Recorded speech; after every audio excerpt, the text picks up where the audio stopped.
আমাকে বিয়ে করতে চাই, তাহলে বলেন তো নারী দামি না কম দামি? আরো জোরে বলেন, দামি না কম দামি? আমার নবী আসরের নামাজ আদায় করে আসলেন। আসরের নামাজ আদায় করে আসার পর আমার বিশ্ব নবী মুহাম্মদুর রাসূলুল্লাহ সাল্লাল্লাহু আলাইহি ওয়াসাল্লাম সুন্দর করে আসরের নামাজ পড়ার পর ওই নারীর দরজায় গিয়ে নক করলেন। নারীকে বললেন, হে নারী, আসসালামু আলাইকুম। আওয়াজ তুলে বলেন তো, কারো দরজাতে গিয়ে সালাম দেওয়ার দরকার আছে না নাই? অনুমতি নিতে হবে 3 বার। যদি অনুমতি না দেয় ফিরে চলে যেতে হবে। আল্লাহর কোরআন বলছে, ইয়া আইয়ুহাল্লাযীনা আমানু লা তাদখুলু বুয়ুতান গায়রা বুয়ুতিকুম হাত্তা তাস্তানিসু ওয়া তুসাল্লিমু আলা আহলিহা। আমার বাবাজিরা লম্বা করব না, সংক্ষিপ্ত ভাষায় শুধু বলে মোনাজাতটা দিয়ে দিব। আমার রাসূল বললেন, প্রথমে কারো দরজায় গেলে আগে সালাম দিবে, তারপরে তুমি অনুমতি চাবে, এরপরে তোমার পরিচয় দিবে। অনুমতি দিলে তুমি আসবে, ভিতরে ঢুকবে, না দিলে ফিরে আসবে। যালিকা আসকালাকুম, এটাই তোমার জন্য উত্তম। নবী গিয়া অনুমতি চাওয়ার পর, আমার নবী পরিচয় দেওয়ার পর বলল, আমি একটা প্রস্তাব দিতে চাই। প্রস্তাবটা হলো, নারী, আমি তোমাকে বিয়ে করতে চাই। নারীটা এবার কান্নাকাটি শুরু করেছে, শুধু কান্দে আর কান্দে, কান্দে আর কান্দে। বিশ্বনবী মুহাম্মদুর রাসূলুল্লাহ বললেন, হে নারী, কেন কান্নাকাটি করো? আমি পৃথিবীর শ্রেষ্ঠ স্বামী, আমি তোমাকে বিয়ের প্রস্তাব দিয়েছি, আর তুমি কান্নাকাটি করো কেন? কত নারীরা আমার সামনে এসে বলে, ফিদাকা ইয়া রাসূলুল্লাহ, আমি আপনার জন্য ফিদা হয়ে গেলাম নবী, আপনার জন্য দেওয়ানা হয়ে গেলাম নবী, কিন্তু আমি নবী তোমাকে প্রস্তাব দিয়েছি, কেন কান্নাকাটি করো? বিশ্ব নবীকে আল্লাহর কোরআনে কারীমের আয়াতে কারিমা শোনায়া দিলেন, ওয়ামা কানা লিমুমিনি ওয়ালা মুমিনাতিন ইযা কাদাল্লাহু ওয়া রাসূলুহু, আল্লাহ এবং তার নবীর কোনো বিধান লঙ্ঘন করলে সে জান্নাতে যেতে পারবে না। হে নবী, আপনি বিয়ের প্রস্তাব দিয়েছেন, আমি কোনোদিন পর্যন্ত বিয়ে করতাম না, কারণ আমার আগের স্বামীর 2টা সন্তান এবং পেটে আর একটা সন্তান রেখে মক্কা থেকে মদিনায় হিজরত করে এসেছে, সেই সন্তানও জন্মগ্রহণ করেছে। 3টা সন্তান নিয়ে আমার আবু সালামার জন্য দোয়া করে করে দুনিয়া ছেড়ে বাদ বাকি জীবনটা কাটায় দিতাম। কিন্তু নবী, আপনি বিয়ের প্রস্তাব দিয়েছেন, না বললে ঈমান থাকবে না। তবে 3টা শর্তে আমি আপনাকে বিয়ে করতে চাই। প্রথম নাম্বার শর্ত হলো, আমি আগের স্বামীর সাথে জান্নাতে যাব না, আপনার সঙ্গে আপনার জান্নাতের ঘরে আমি থাকতে চাই।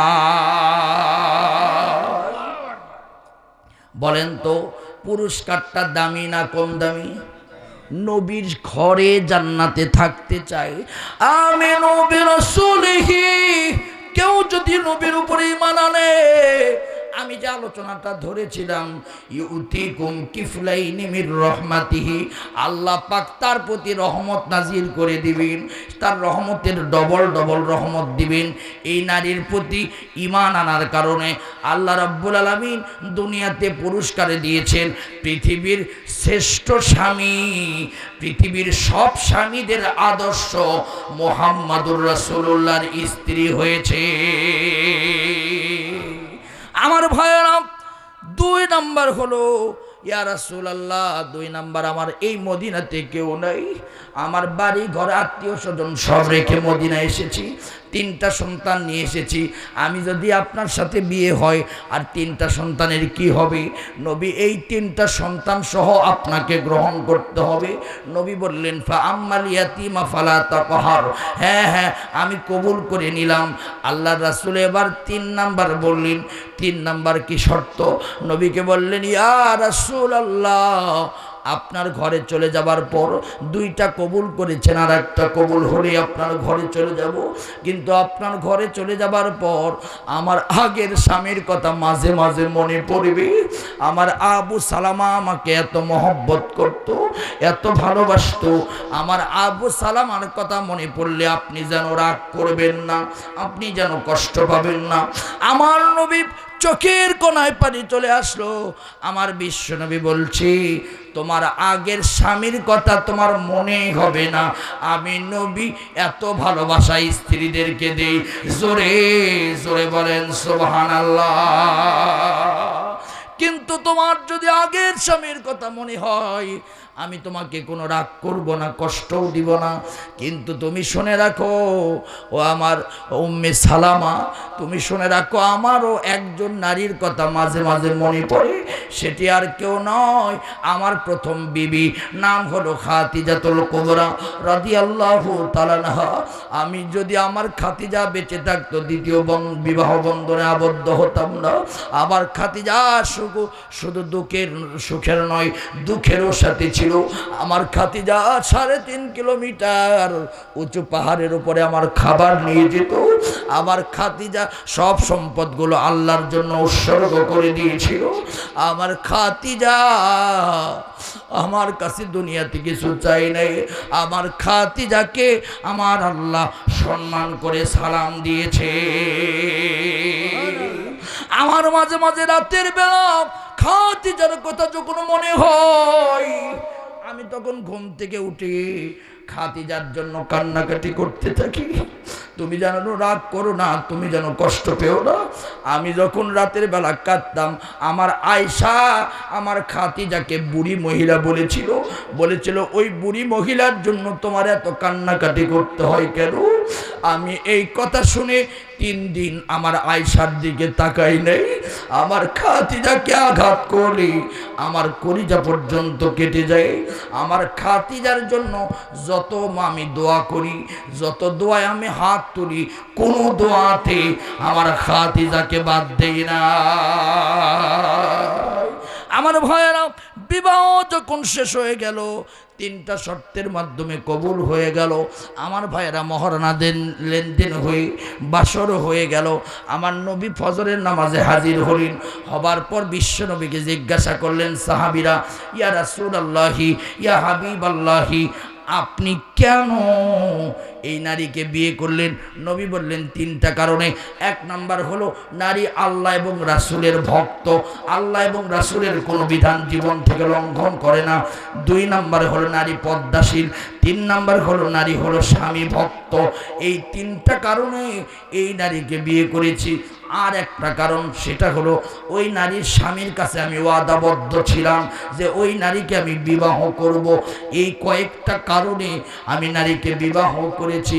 এবার আমার আয়াতের সাথে মিলান।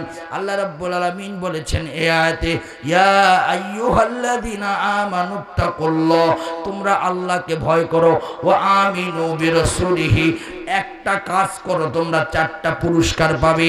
জোরে বলেন, কয়টা পুরস্কার? জোরে বলেন। একটা কাজ, আমিনু বিরাসূলিহি, রাসূলের উপর ঈমান আনয়ন করতে হবে। এই একটা কাজ তোমরা করতে পারো। কেমন ঈমান তোমরা আনবে? ঈমান আনার মতো আনতে হবে। রাসূল যেমন করে জীবন পরিচালনা করেছে, সমাজ পরিচালনা করেছে, রাষ্ট্র পরিচালনা করেছে, রাসূল যেমন করে পারিবারিক জীবন পরিচালনা করেছে, এইভাবেই নিজেকে পরিচালনা করতে হবে। রাসূলের সুন্নাহগুলো কলিজার ভিতরে জায়গা দিতে হবে। রাসূলকে মহব্বত করতে হবে। রাসূলের সমস্ত আদর্শগুলো বাস্তবায়ন করতে হবে।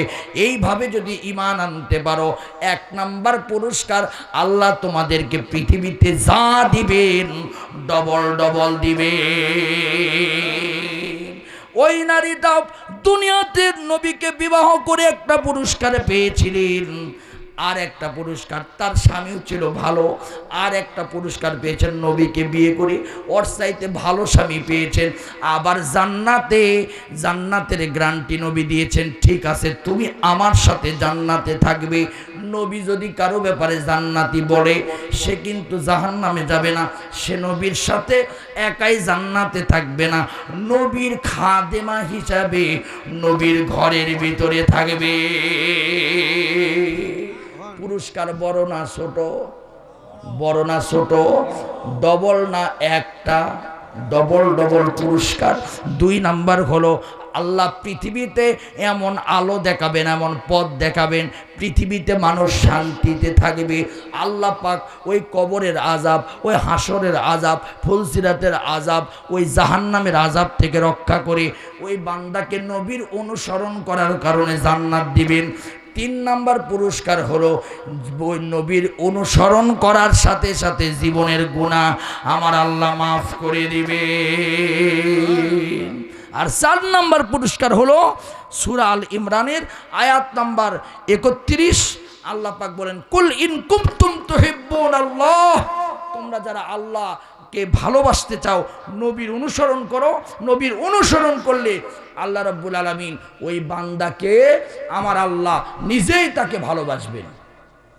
সুবহানাল্লাহ বলেন, আরো জোরে বলেন সুবহানাল্লাহ। এই 4টা পুরস্কার আমরা একটা কাজ করার বিনিময়ে কয়টা পুরস্কার পাবো? একটা কাজ কি? নবীর উপরে, সবাই বলেন নবীর উপরে ঈমান আনতে হবে। নবীর উপরে প্রথম কার উপরে ঈমান আনতে হবে? শেষ মুহূর্তে একটু আলোচনাটা বোঝার জন্য বলেন, কার উপরে? দ্বিতীয়ত পুরস্কার কয়টা? 4টা। আর একটা কথা বলেই আলোচনা শেষ। সেই কথা হলো আল্লাহ পাক বলেছেন জাহান্নামের আগুন থেকে তোমাকে বাঁচায়া দিব। একটা ব্যবসার কথা বলবো, ইয়া আইয়ুহাল্লাযীনা আমানু হাল আদুল্লুকুম আলা তিজারাতিন তুনজিকুম মিন আযাবিল আলীম। জাহান্নামের আগুন থেকে তোমাকে বাঁচায়া দিব একটা ব্যবসা দিয়া। সেই ব্যবসা হলো 3টা কাজ করতে হবে। 1 নাম্বার হচ্ছে তুমিনুনা বিল্লাহ, আল্লাহর উপরে ঈমান, ওয়া রাসূলিহি, রাসূলের উপরে ঈমান, ওয়া তুজাহিদুনা ফি সাবিলিল্লাহি বিআমওয়ালিকুম ওয়া আনফুসিকুম যালিকুম খায়রুল লাকুম ইন কুনতুম তা'লামুন। তোমরা জান এবং মাল দিয়ে আল্লাহর রাস্তায় জিহাদ করবে। 3টা কাজ করতে পারলে জাহান্নামের আগুন চিরতরে তোমাদের জন্য বন্ধ হয়ে যাবে। জোরে বলেন সুবহানাল্লাহ, আরো জোরে বলেন সুবহানাল্লাহ। তার মধ্যে নবীর উপরে ঈমান আনার কথা আছে না নাই? জোরে বলেন আছে না নাই? আল্লাহ আমাদের তৌফিক দান করুন।